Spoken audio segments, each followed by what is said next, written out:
Marc Zander, the Managing Director of Africon, will be talking about Sub-Saharan Africa. Now, Sub-Saharan Africa, very close to my heart, as I was born and grew up in South Africa, spent much of my time traveling around Sub-Saharan Africa. Now, as we all know, Sub-Saharan Africa, one of the last frontiers, if I can put it that way, very diverse market, very much impacted as well as influenced by the US, anything happening in Europe, as well as Asia Pacific.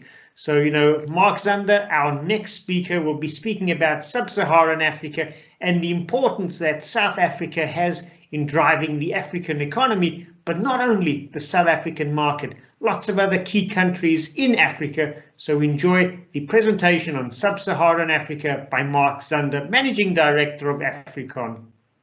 Hi, Volk team. Hi, independent aftermarket experts. Hi, everyone out there in the world. I'm super happy to speak today about the Sub-Saharan African markets. And unfortunately, this time I have to dial in from Munich as traveling seems to be a bit more difficult. But we have been in exchange with a lot of our clients, a lot of partners in the African region. And today I'm super happy to share some of the insights from the African markets, especially with, again, two markets looking at Nigeria and Kenya and the region of Africa as a whole.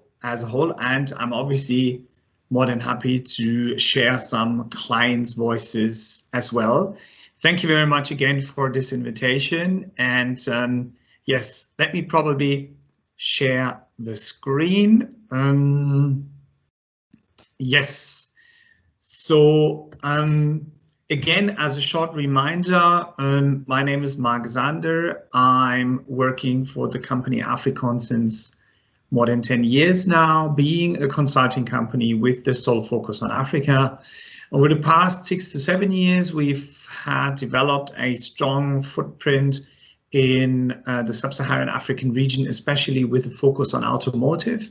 So having conducted more than 35 strategies, market research projects, and growing the Business in Africa project with some of our clients, I think we had the opportunity to look at the aftermarket on the continent over a long time. And now today, I'm super happy to share some of the insights from the markets. As a short introduction, let me share the current discussion I had at the end of 2020 and also at the beginning of 2021.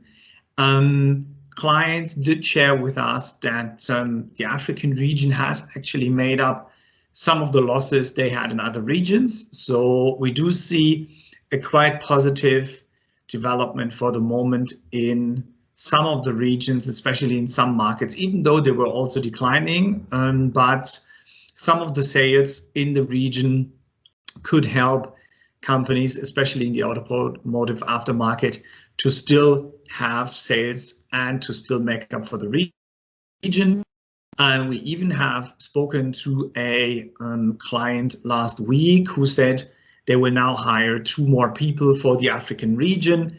They sell lighting products, but have not yet had Africa in focus in 2018 and 19. But in 2020, even though they were now looking at the region more closely, they decided to hire people in key markets in the African region just to ensure that the sales they have been building up is continuing and growing in the region. Even as South Africa was hit quite badly by Corona, I think a lot of us have been following that. It seems like that the market is gradually picking up again. So people have been reporting that things are getting quite better again at the moment in the region. So I think there is a slight improvement, even though, and I'm coming to that a little bit later, the South African market is approximately down by 25 to 30%. What we have seen, which is not so having an impact on the independent aftermarket, but what we have seen is that local assembly is picking up. Logistics costs to the region are quite high, problems in finding the right chips and everything. So as an example, there is 3 local assemblies already coming up in Nigeria just very recently, and this is something which is on the other side, again, a positive factor for the markets in general. However, on the downside, obviously, as you can see here in the box, Chinese brands are getting a stronger influence because of the less available money in the Corona crisis at the moment. However, having shared this viewpoint from our clients, let me take a bit of a management summary on the markets in Africa in general. We can see that most of the countries are recovering from Corona. So very positively, I need to say that these markets are recovering. They are recovering potentially a bit quicker than what we see in Europe. Markets are open again. People are kind of following their usual practices and their usual business. So I need to say that this is coming up quite positively. Nigeria is still having a lot of problems. We do see that the lower oil price, civil unrests just recently, we do see that the market is having difficulties. We do see that there is still a forex shortage in the market, and recently we've heard that people are struggling in the market of Nigeria. One point, and I'm speaking to on an extra slide on that, we do see that the Nigerian government is kind of reversing its policies towards the local assembly. So we might see a shift on the used cars again coming more to Nigeria, as we heard in the last forum, obviously being one of the key markets where people do import used cars. Kenya, on the other side, is picking up quite positively. Speaking to colleagues of mine, speaking to clients who have already traveled to the Kenyan market, they say the market is quite open, things are picking up quite to a normal stage. And if we look at the GDP numbers, we see that Kenya might be ending up with a growth this year of about 3%, 3.5%. So we do see that things are picking up on a low phase, but they are picking up quite okay in some of these markets.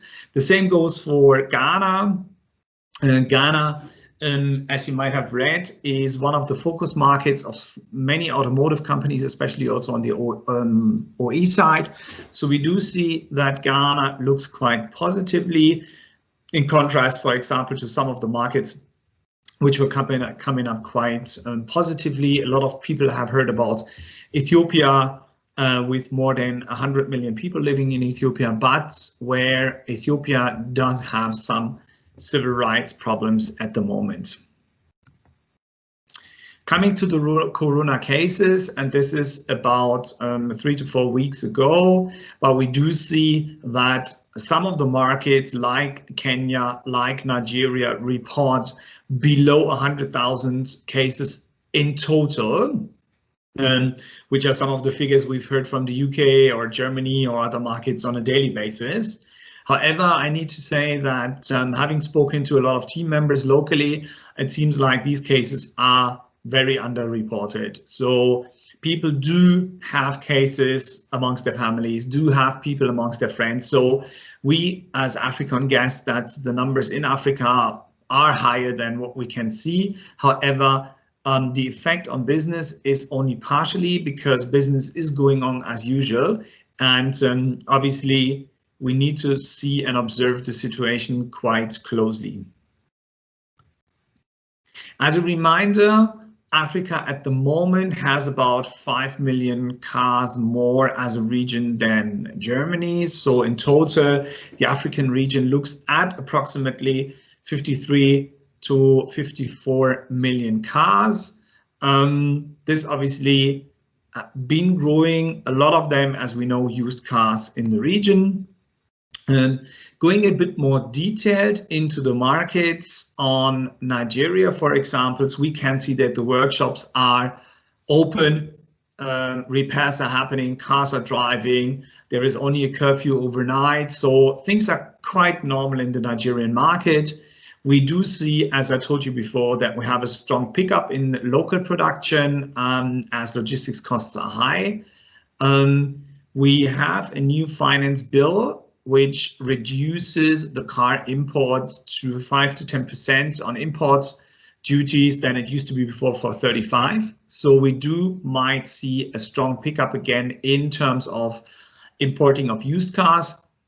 This obviously having a negative impact on the local assembly. So everybody who is into the OE business, everybody who was hoping for the markets to come up, I think that's something which we're going to be seeing. We do see that the Naira is fluctuating strongly to the US dollars, and we've heard of the first companies selling their parts and their products in US dollars, Tata being one of the examples. And we do see as a negative point that obviously Chinese products are winning in the markets. On Kenya, we do see that the business is kind of back to normal. And as a first step, obviously, maybe Kenya offers a bit more of a stable and attractive market as Nigeria currently does. Obviously, as a reminder, having a total automotive number of roughly 2 million for Kenya versus Nigeria, which is already at a number of about 13 million cars in the Nigerian market. As you can see, a short view on the Kenyan market, we do see that most of the vehicles sold in the market are pickups. It's a very particular market, but pickups and vehicles in general are like the ones sold most. In total, we do see that new vehicle sales in Kenya over the past 2 to 2.5 years were approximately 22,000 as a new sales. We estimate that the used car sales to the region has been between 100,000 to 150,000. Local production, as I said, still going on, picking up gradually where we already see moves towards CKD. In South Africa, we do see that we might look at a total market in 2020 being down of around 25%. Beginning of the year was obviously okay-ish in January, February. Corona hit the market. We saw in my last presentation that the markets have been down by 35%. Now we're looking rather at 20%. As a recommendation for Africa, and this is what we gain from the clients and which we have discussed with local companies, we still recommend that Africa should be part of the strategic thinking in a company. We do see that people are thinking about where's Africa in 2030. As a second point, we recommend to start speaking to partners if you haven't done that yet locally in the market. So we believe that forming partnerships now in the Nigerian market or in the Kenyan market, in the South African market has never been that easy before. People can be reached via Teams, via Zoom and everything. So yes, traveling is a very important factor for the African regions, but we believe that partnerships can already start to be discussed now. We've seen that with a couple of clients that they have done that.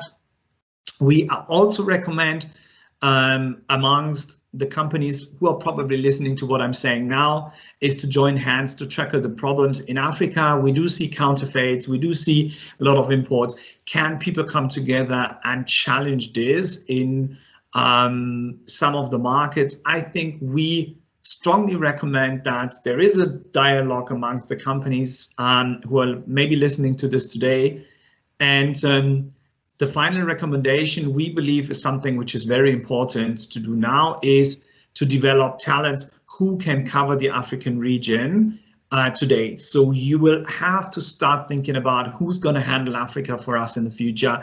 Who are the talents in the market? How can we recruit them? Should we take a closer look at the region? Do we have someone who starts obtaining information, who starts getting more and more contacts to the local partners? Because we do see that Africa might come back 2022, 2023, and so on. We see it as a strong market in the independent aftermarket. And if you then have the right talents, the right people to cover the region, I think especially locally, is very important. Thank you very much for listening to me. Thank you very much for this chance. I hope everything worked well with the video. All the best regards to wherever you're listening to, and regards from Munich to every one of you. Bye-bye.